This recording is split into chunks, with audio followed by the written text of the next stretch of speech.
Hola mis estimados, quiero leerles un pasaje de la Biblia y se trata de cuando Elías se fue huyendo porque lo perseguían para matarlo.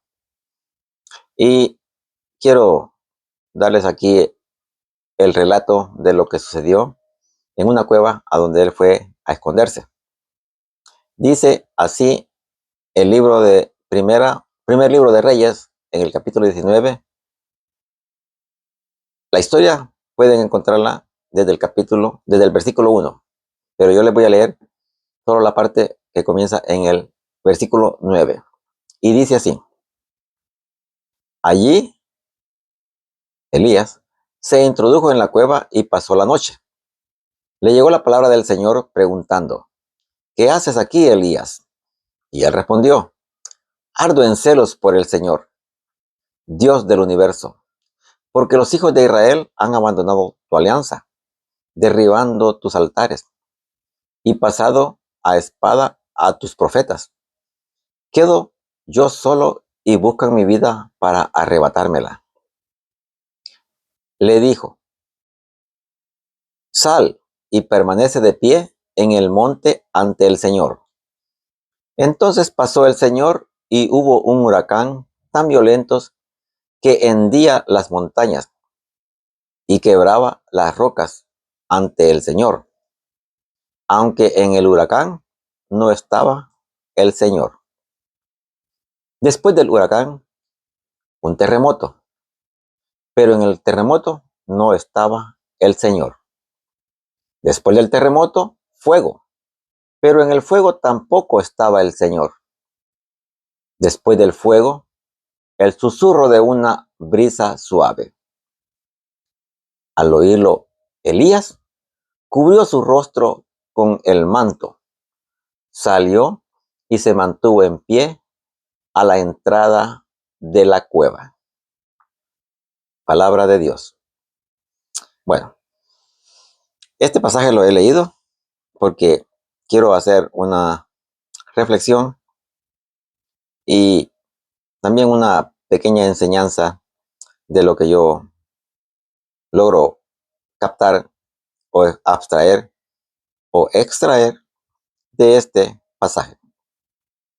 Vemos aquí a Elías frente al Señor. El Señor le pide que salga de la cueva y que va a encontrarse con el Señor, con Dios. A propósito, estoy leyendo de la Biblia la Didache. Entonces, volviendo al texto, dice que Elías apenas oyó esto y que lo primero que aparece es un huracán. Dice que el huracán estaba violento y hasta rompía montañas y rocas. Pero no estaba Dios en el huracán. Y esto sucedió 3 veces. Hubo un huracán, hubo un terremoto y hubo fuego. Y dice que Elías no miraba al Señor. Entonces, vamos a hacer reflexiones. ¿Por qué es que podemos decir que sí, Dios está en el fuego, en el huracán y en el terremoto? Porque las fuerzas naturales son una manifestación del poder de Dios. La naturaleza es creación de Dios. Y todo lo que tiene que ver con la naturaleza es creación de Dios. Entonces, allí se manifiesta el poder de Dios. No vamos a hablar si causa daño y por qué es que causa daño, porque ese no es el tema. Ahorita es que, ¿por qué es que si en esas cosas naturales es la manifestación de Dios? Porque todos podemos pensar lo mismo, que en la naturaleza se encuentra la grandeza de Dios. Pero aquí el detalle está en que, ¿cómo es que Elías no vio a Dios en el huracán en el terremoto ni en el fuego. Ahora, resulta de que nosotros tenemos la idea de que Dios es el trueno, es la cosa grande. Pero es que lo que sucede es que Dios no tiene tamaño. Dios no tiene tamaño porque no tiene volumen, no ocupa espacio. Entonces no podemos cuantificar qué tan grande es Dios. Entonces, por eso es que Elías no ve a Dios en el huracán. Pero, ¿qué es lo que sucede? Ahora voy a hablar de lo que yo puedo sacar de la lectura. Sucede de que Dios se manifiesta de diferentes maneras y hay ciertos como niveles de revelación en su presentación. Cuando Él se aparece, tiene diferentes grados. Podríamos decirlo como que nuestra percepción es limitada y solo Dios permite cuánto es lo que Él se va a revelar ante el hombre. Entonces, Elías no ve a Dios en el fuego, no ve a Dios en el terremoto, ni ve a Dios en el huracán. ¿Por qué? Porque la manifestación de Dios es impredecible. A veces podemos esperar un milagro grande porque nosotros cuantificamos los actos de Dios. Los actos de Dios no son cuantificables. No podemos decir qué tan grande es el poder de Dios porque no tenemos la capacidad de poder cuantificar el poder de Dios, porque si nosotros cuantificamos, entonces nuestra mente es más que la mente de Dios. Pensemos cuando hablamos de números. Cuando a un niño se le habla de cantidades de millones, difícilmente va a entender de qué cantidad estamos hablando.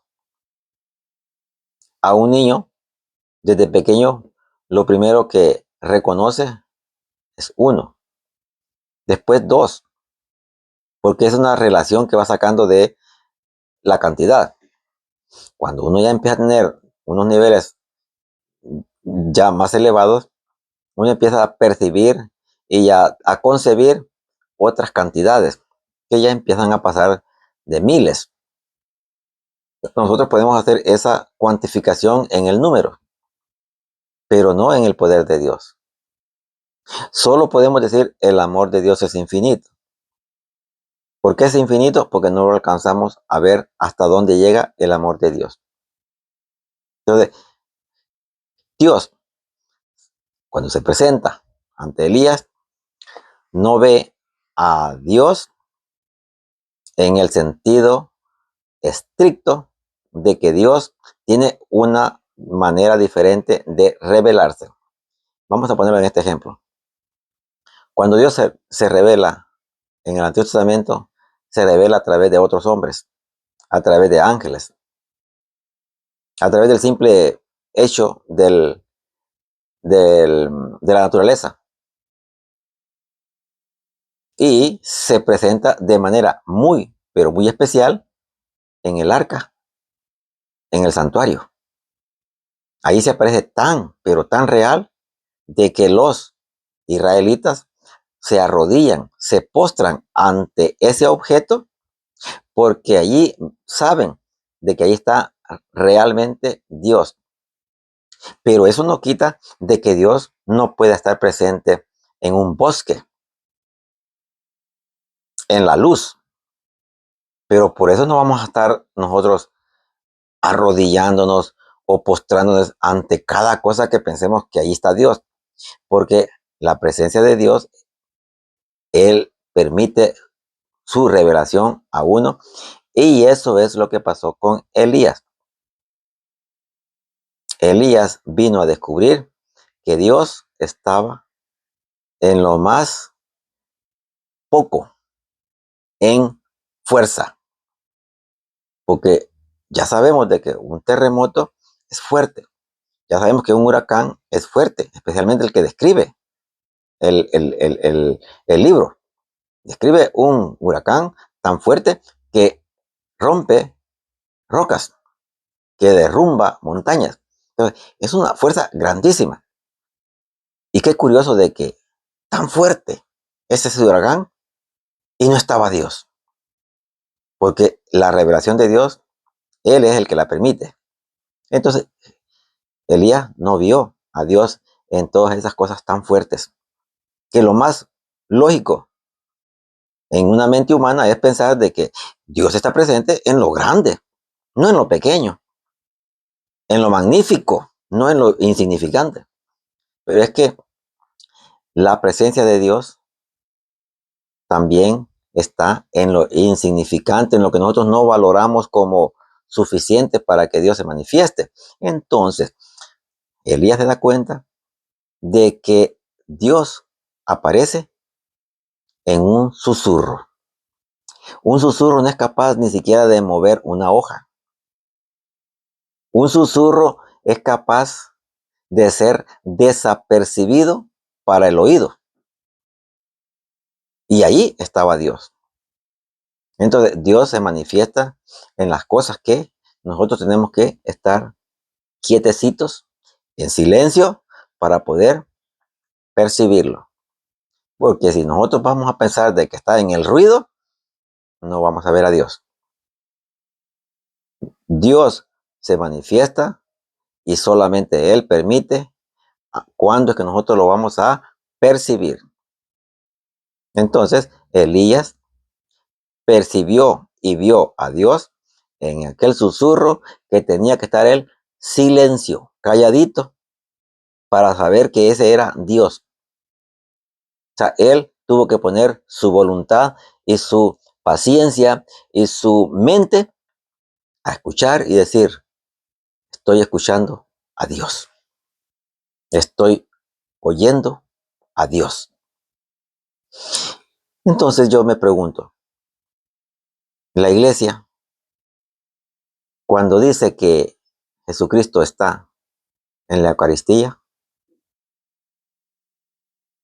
¿será que es una manera de que Dios ha querido revelarse? ¿Será que nosotros no debemos de buscar a Dios en los grandes edificios, en las grandes personalidades tan intelectuales, en aquellas personas que son líderes, que son hasta ejemplo a seguir de conducta? ¿Será que todo lo que tenemos que hacer es poner nuestra mente en silencio y decir, Jesús dijo que se iba a quedar con nosotros? Pero, ¿cómo que se iba a quedar Jesús con nosotros? Porque si decimos que Jesús se quedó aquí, porque ahí está en el pobre, está en el enfermo, pues si es que no todos los enfermos representan a Cristo. No todos los enfermos representan a Cristo. Pongamos aquellos de que se hacen daño a su cuerpo y por no cuidarse caen en una situación lamentable. Entonces, tenemos que ver que hay gente que sí es Cristo porque Dios o Cristo mismo ha escogido ser eso. Cristo ha escogido ser ese pobre, ese enfermo. Pero no es el enfermo que decide ser Cristo. Por allí podemos tener el problema. No es el enfermo, no es el pecador, no es el pobre el que decide ser Cristo. Es Cristo el que decide manifestarse en ese pobre, en ese enfermo. Entonces, Él es el que permite revelarse. Entonces, Elías, él quiso buscar a Dios en donde no iba a estar. Y donde menos esperaba es que se le apareció, que fue en él aquel susurro que tenía que estar hasta calladito para poderlo escuchar. Entonces yo digo, y si nosotros vemos la Eucaristía como aquel susurro, que todo lo que tenemos que hacer es decir, sí, Jesús se manifiesta de diferentes maneras Si Jesús se manifiesta en el pobre, en el enfermo, en el preso, porque también es otro ejemplo. ¿Cómo es que todo preso que está va a ser Jesús? Entonces Jesús sería el violador, sería el asesino. Pero no es así. Es Jesús el que decide en dónde se va a manifestar. Y en el caso de Elías, Dios decidió manifestarse en el susurro. Entonces, si nosotros lo traducimos en la Eucaristía, podemos ver de qué. La Eucaristía es una forma silenciosa, es una forma callada de decir, ahora veo a Jesús. Es en el silencio de ese pan consagrado que está Jesús. Es en la insignificancia material de un pedacito de harina en donde está Jesús. Pero no es porque el pan decidió hacerse Jesús, es porque Jesús decidió hacerse pan. Y cuando Jesús se hace ese pan, ¿quién es más poderoso? ¿La naturaleza o la esencia del pan o la esencia de Dios mismo? Pues claro, si la esencia de Dios es mayor que la esencia del pan, entonces la esencia del pan va a desaparecer y entonces toma posesión la esencia divina. Y es cuando nosotros decimos que ahí está Jesús. ¿Por qué? Porque Jesús, en su poder y con su naturaleza divina, puede desplazar la naturaleza y la esencia del pan. Y ahora Él es el que está ahí. Pero para eso necesitamos silencio. ¿Para qué necesitamos silencio? Para meditar y decir, Jesús quiso estar con nosotros porque Él decidió estar en lo calladito, en lo sin escándalos. Entonces, ahí está Jesús, en ese susurro que nosotros le llamamos la Eucaristía. Y que Dios nos bendiga.